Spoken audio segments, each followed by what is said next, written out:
Okay, well, I'm gonna start by following Kelly's example and not following Jean-Francois's example.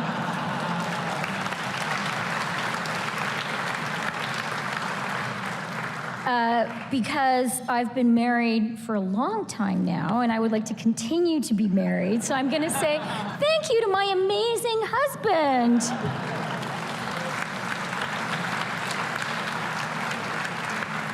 Who's also actually an economist, by the way. And I'm gonna also, Jean-Francois, I'm gonna thank your wife. Because I think you're gonna be in trouble otherwise. And I do also want to thank you, Jean-Francois, for your very nice comments. And I want to confirm that Scotiabank research you guys did on childcare, you did it just as I was becoming Minister of Finance. And it did have a real impact on me. So thank you for doing it. I think it's going to have an impact on a lot of Canadians. So thanks a lot.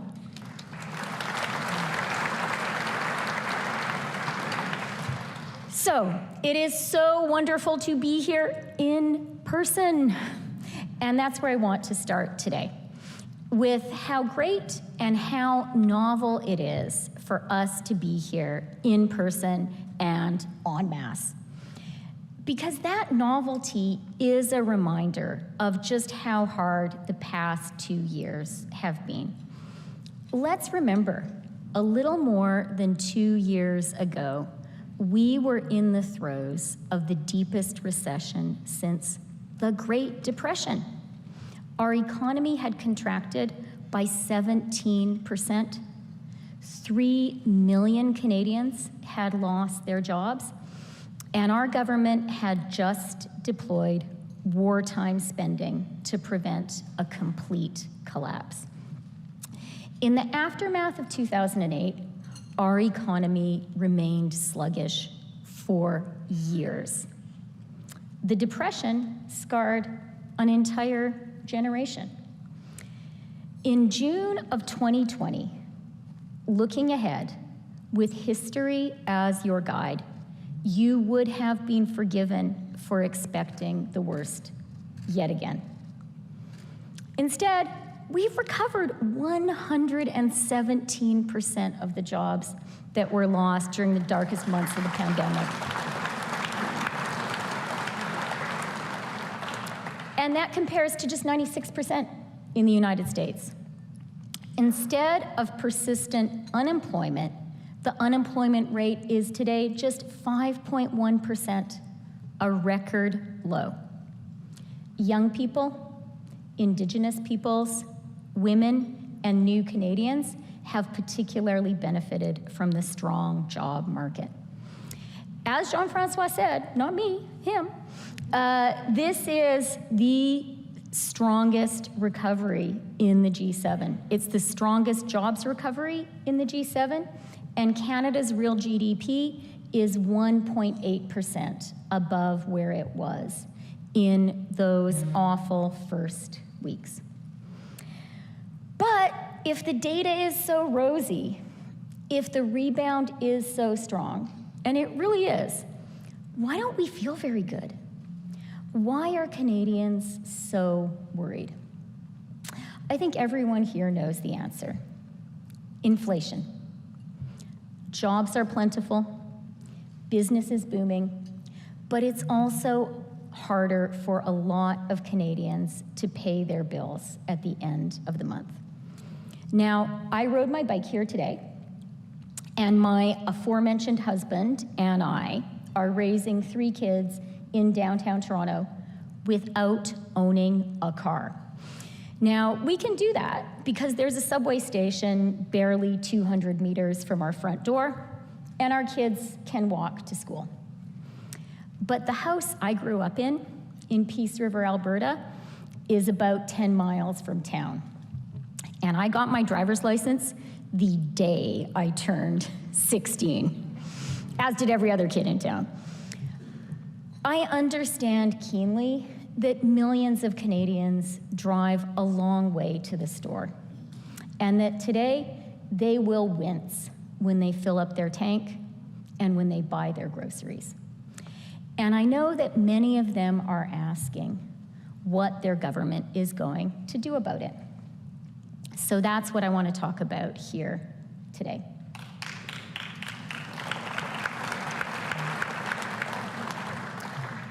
The pandemic has been, we hope, a once-in-a-generation crisis. But like any major crisis, this one has aftershocks, and inflation is chief among them. Inflation is not a made-in-Canada challenge, and it's actually less severe here than among our peers. Inflation in Canada was 6.8% in April. It was 9% in the United Kingdom, 7.4% in Germany, and 9.2% across the OECD. In the US, it was 8.6% in May. So this is clearly a global phenomenon, one driven by factors that no single country is responsible for and that no single country can insulate itself from. We know the causes. First, the pandemic. The shift in demand from services to goods it triggered, and the resulting supply chain snarls, which I heard about very personally just this morning from Marty Wiener at his family-run hardware store in my neighborhood. China's COVID-0 policies have made the world's supply chain problems worse. And then Vladimir Putin illegally invaded Ukraine, forcing up the price of food and fuel. Here in Canada and around the world, that means higher prices at the checkout counter and higher prices at the gas pump.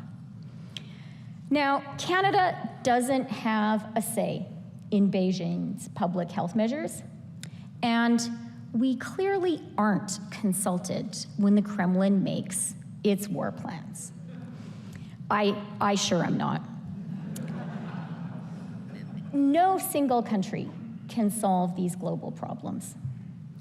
But what we can do is help Canadians weather this newest storm, just as we've done over these past 2 years, with a plan. We will take real and tangible steps to get inflation under control and to make life more affordable for Canadians. So here, in 5 parts, is how we're going to do it. First, let me start by recognizing the central role of the Bank of Canada. For more than 3 decades, it's been the bank's responsibility to tackle inflation here in Canada. I reaffirmed this central mandate in December.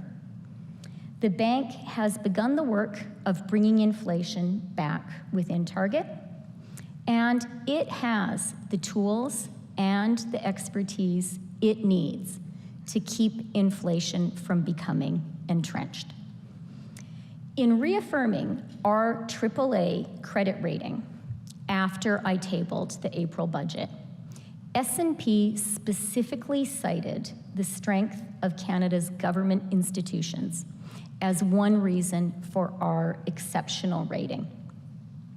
At this time of global economic and political volatility, undermining Canada's fundamental institutions, very much including the Bank of Canada, is highly irresponsible, not to mention economically illiterate. But while fighting inflation is the central bank's job, good government policy can make it easier by tackling the supply constraints which are driving the rise in prices.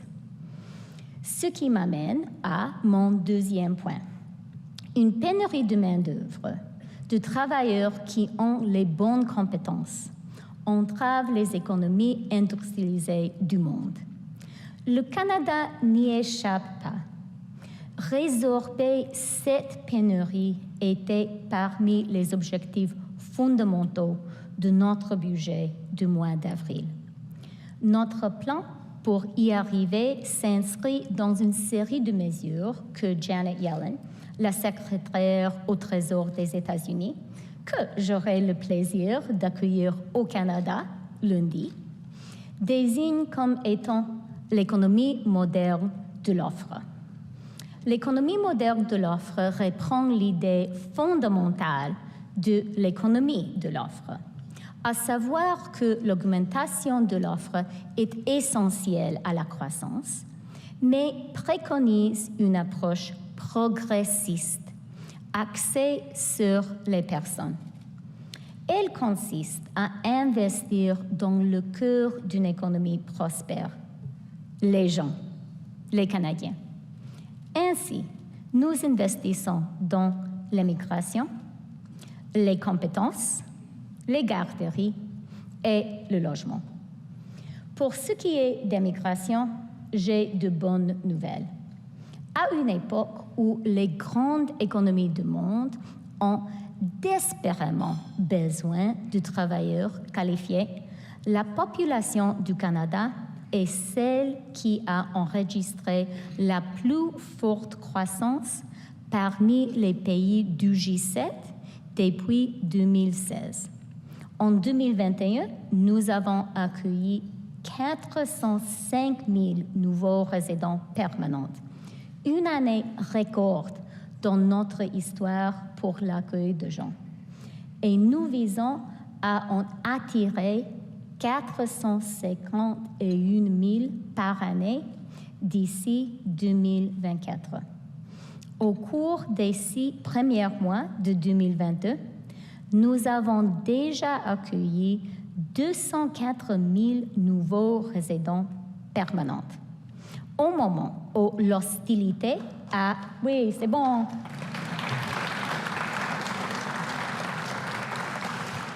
Et vraiment, au moment où l'hostilité à l'égard de l'immigration est en hausse dans la plupart des pays industrialisés, l'attachement tout particulier du Canada au multiculturalisme nous donne un avantage concurrentiel et stimule la croissance économique. In the budget, we also set out to invest in the workers who are already here. That means ensuring our skilled trades workers can afford to travel to the parts of Canada where their services are desperately needed. It means investing in the skills and the training that workers will need for the good-paying jobs of tomorrow, and supporting union-based apprenticeship training to bring more people into the trades. And it means programs like the Canada Workers Benefit, providing more than $3.6 billion in estimated support this year, which will make life more affordable for our lowest paid and often most essential workers.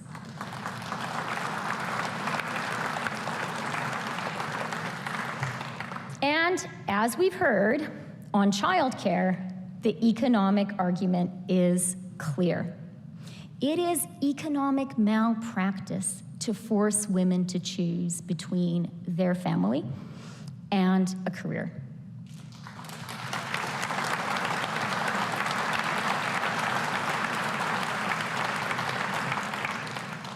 Early learning and childcare is feminist economic policy in action. And so, despite legitimate concerns about whether we could actually do it, I am so glad to be able to say to you today that we have already signed agreements on early learning and childcare with every single province and territory.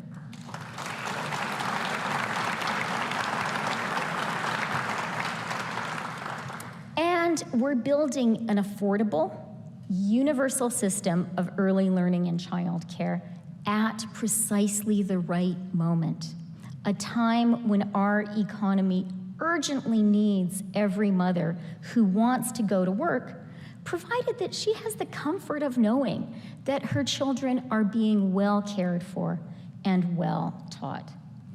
And our plan makes work and life more affordable for middle-class Canadian families. It means a reduction in fees of 50% by the end of this year. In 3 years, childcare will cost an average of just $10 a day right across the country.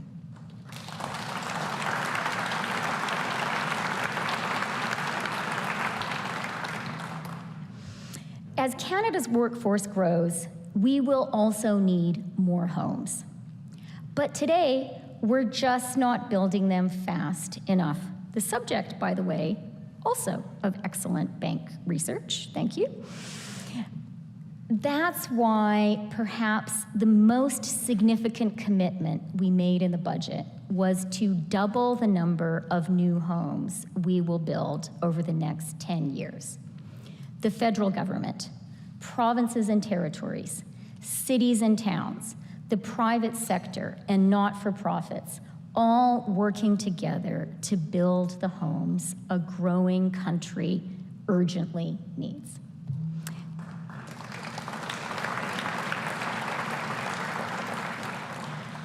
Taken together, immigration, housing, skills, and childcare are quite clearly social policies, but they're economic policies too. This set of measures will help drive our continued economic growth in a way that fights inflation by increasing the supply of the workers and the homes that we just don't have enough of. The third part of our plan to combat inflation is fiscal restraint. We spent an extraordinary amount of money to make it through the pandemic. 8 out of every $10 invested to rescue Canadians and the Canadian economy, more than $300 billion, was deployed, rightly, by the federal government. But there is no such thing as a blank check. Our ability to spend is not infinite. That was true when interest rates were at historic lows in the spring of 2020, and it is most certainly true today. Canada has the lowest debt to GDP ratio in the G7, and as the Bank of Canada withdraws monetary stimulus, our government is likewise withdrawing fiscal stimulus. In fact, Canada's rate of fiscal consolidation is tied with the United States for the fastest in the G7. Now, I'm determined to see our debt to GDP ratio continue to decline and our deficits continue to be reduced. Our pandemic debt must and will be paid down. In tabling the budget in April, I reaffirmed this as our fiscal anchor, and I committed to a review and a reduction of government spending, because that is the responsible thing to do. Now, I know that my fiscal prudence surprised many in this room. Yes, I do read your predictions. This fiscal restraint was very intentional. At a time when inflation was elevated, we knew we needed to be careful not to increase aggregate demand. As interest rates were set to rise, we understood the importance of maintaining Canada's AAA rating. But you know, even as I say that, I can hear the gentle mockery, or maybe not so gentle mockery, of the people I went to public school with. They would tell me that you can't fill up a truck with a AAA rating. And they would be right, which brings me to my fourth point. Making sure there are enough good middle-class jobs for Canadians. For most Canadian families, paying the bills starts with having a good job. C'est pourquoi, pendant la pandémie, nous nous sommes concentrés sur l'emploi et sur les moyens de maintenir les entreprises à flotte et d'aider les travailleurs à rester sur le marché du travail. J'ai mentionné plus tôt que notre taux de chômage est aujourd'hui le plus bas qu'il n'ait jamais été et que nous avons récupéré 117% des emplois que nous avions perdus au printemps 2020. Notre taux de participation au marché du travail a presque atteint un nouveau record. Au pire de la pandémie, il était raisonnable de craindre que nos jeunes deviennent une génération perdue et qu'ils n'aient pas la chance de s'épanouir puisqu'ils ont grandi dans une économie en déclin. Aujourd'hui, à l'inverse, ils font leur entrée sur le marché du travail le plus dynamique que nous ayons connu depuis des décennies. Au lieu d'avoir un marché du travail marqué de façon permanente par la COVID-19, nous avons affiché le meilleur rendement en matière d'emploi jamais enregistré par Statistique Canada. Ce résultat n'était pas acquis. Nous y sommes arrivés en adoptant les mesures qui s'imposaient et en nous concentrant sans cesse sur les emplois. This means, as we face elevated global inflation, that more Canadians have a better job than ever before. Which brings me to my fifth point, helping Canadians directly with the challenge of affordability. Now, some people are calling for new government spending, whether through tax expenditures or direct payments. And on that point, I have some good news. Because of investments we have already made in the last two federal budgets, a new set of measures is coming into force right now to help the Canadians who need it most. This is $8.9 billion in new support for Canadians this year. And this is our affordability plan. This affordability plan includes 1, enhancing the Canada Workers' Benefit at a cost of $1.7 billion in new support for workers this year to put up to an additional $2,400 into the pockets of low-income families starting this year.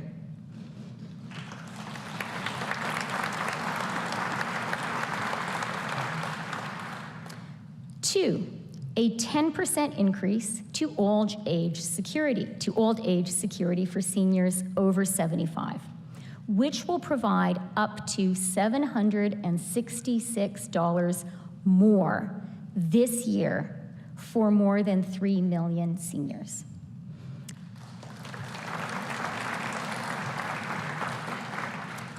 3, a $500 payment this year to nearly 1 million Canadian renters who are struggling with the cost of housing.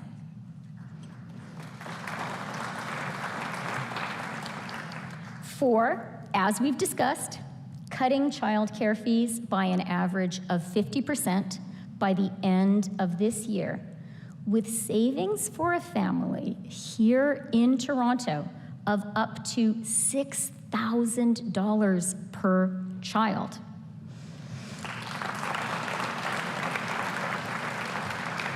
A lot of people have told me childcare is like a second mortgage, and I'm so pleased we're going to be able to relieve that burden. 5, dental care for Canadians earning less than $90,000, starting with hundreds of thousands of children under 12 this year.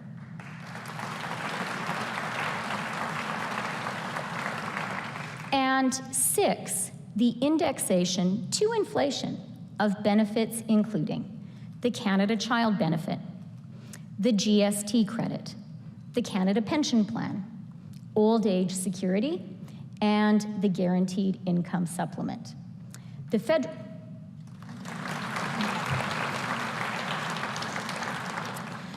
federal minimum wage, which we increased to $15 an hour, is also indexed to inflation.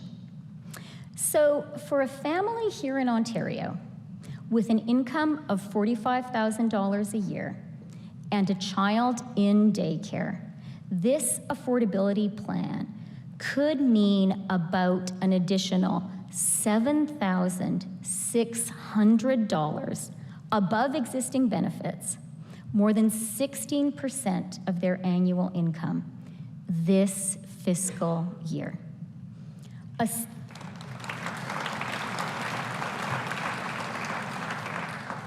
A senior with a disability, say in Quebec, could benefit from over $2,500 more this year than she received last year.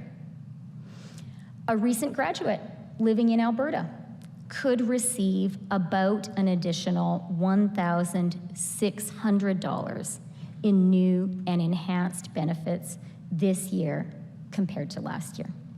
So the measures in this affordability plan represent entirely new support for some of the Canadians who need it the most right now.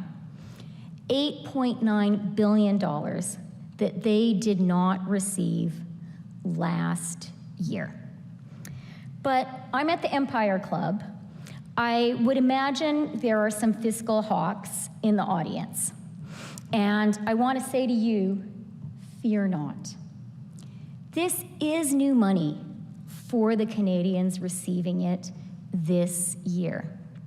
But these are all measures we built into our last 2 budgets. These are measures that have already been accounted for in Canada's AAA-rated fiscal framework and in the economic projections that many people in this room have been making. Now, given the uncertainty in the global economy, would it be wise for me to stand here and rule out the need for further support in the future? Of course, it would not be. But many of the most vulnerable Canadians are already receiving more financial support today than they did last year. And they will continue to receive new support in the weeks and months to come. For the Canadians who need it most, this will make their lives more affordable at exactly the right time. The 5 points I've spoken about today: respect for the central role of the Bank of Canada, investing in people, fiscal restraint, good jobs, and a new affordability plan will help sustain the robust recovery we've made from the COVID recession. Our plan will help tackle inflation and make life more affordable for Canadians. I'm confident that our plan is the right one. But I do not underestimate the economic difficulties and, frankly, the uncertainty of the months to come. We've been through 2 years of remarkable turbulence. Our challenge now is to land the plane. And a soft landing is not guaranteed. But fortunately for all of us, there is absolutely no country in the entire world better placed than Canada to achieve that soft landing. That is certainly the view of the IMF, the OECD, and Moody's, which have all recently predicted that Canada will have the strongest real GDP growth in the G7 this year and also next year. They are so right to be bullish on Canada. Despite unprecedented emergency spending, our finances are and will remain sustainable. We have a diverse, growing, and supremely talented population. We're a country where skilled workers want to move, and we are a people who welcome them. Alors que le monde connaît le virage économique le plus profond depuis la révolution industrielle, nous investissons également de toute urgence dans la transition écologique. Agir pour le climat n'est plus un débat politique, c'est une nécessité économique. L'économie mondiale est en train de changer. Et nos clients du monde entier ont clairement fait comprendre que ce n'était pas viable de polluer pour créer de bons emplois et de la croissance à long terme. Un prix national sur la pollution est l'incitatif commercial le plus efficace pour l'action climatique. Et celui que l'on a mis en place met plus d'argent dans les poches de 8 familles sur 10 ici en Ontario. De la construction de batteries pour les voitures zéro émission, aux investissements dans le captage, l'utilisation et le stockage du carbone, nous nous assurons que le Canada est le chef du file d'une économie mondiale en évolution et que les Canadiens en profitent. The April budget also included measures ranging from a new Canada Growth Fund that will help attract the private investment we need to build a cleaner and more prosperous Canada, to an innovation and investment agency that will help our traditional industries thrive in a changing and competitive global economy, and our small businesses to continue to grow and create good middle-class jobs. We're working out the details of these plans now because we are very serious about tackling the productivity challenge that remains Canada's economic Achilles heel. Now, as I look around this room, I can see enthusiasm for the concept, lots of nodding heads, but also a little skepticism about whether we can actually get it done. And that's fair enough. Canadians have been hand-wringing about productivity for at least 3 decades. And yeah, you laugh, but it's true, right? How many conversations have all of us been in about that? And we just can't seem to make a difference. But we will this time. And to build your confidence, let me give you 3 examples of big things, big changes that our government has accomplished. We have a carbon price that has been upheld by the Supreme Court and is lauded as a model by the IMF. We have a technology sector here in Toronto that is outpacing Silicon Valley.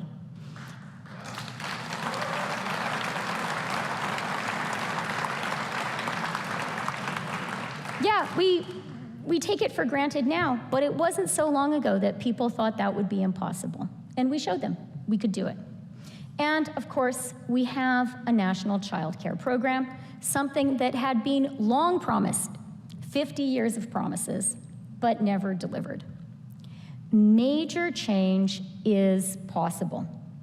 We've shown that during these past 7 years.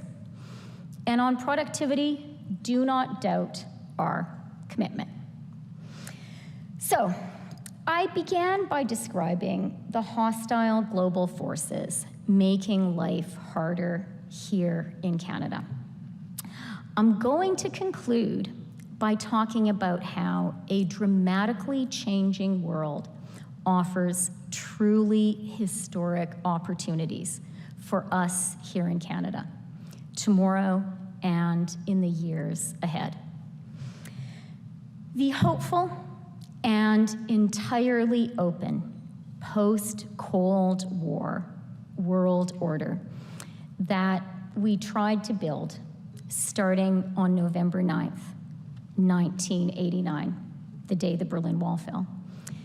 That ended on February 24th, the day of Vladimir Putin's barbaric and illegal invasion of Ukraine. It's over. In its place, we are entering a new era, a period of friend shoring, a period in which our allies know that it's worth spending a little more to build their supply chains with other democracies. And as the world's democracy,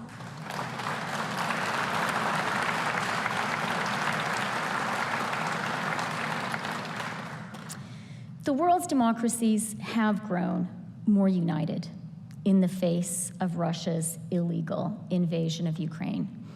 And as they have grown more united, Canada absolutely stands ready to provide our allies with the resources they need.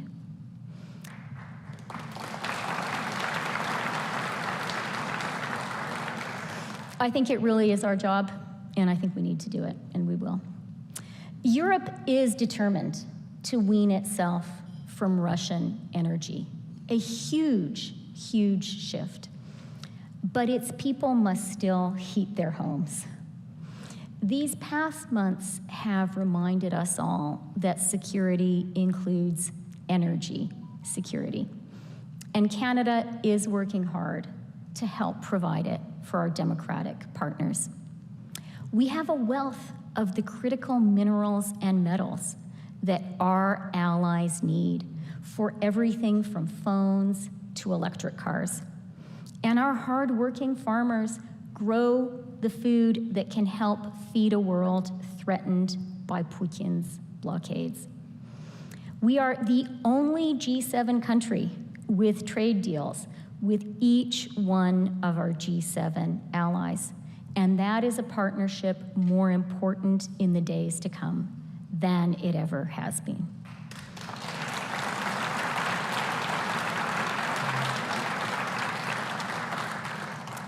The future of the global economy does not belong to those who believe that the size of their armies, or the harshness of their censors, or even the extent of their natural gas reserves will allow them to act with impunity. The good jobs and prosperity of today and tomorrow belong to the workers who are the heart of the world's democracies. And nowhere will that be more true than here in Canada.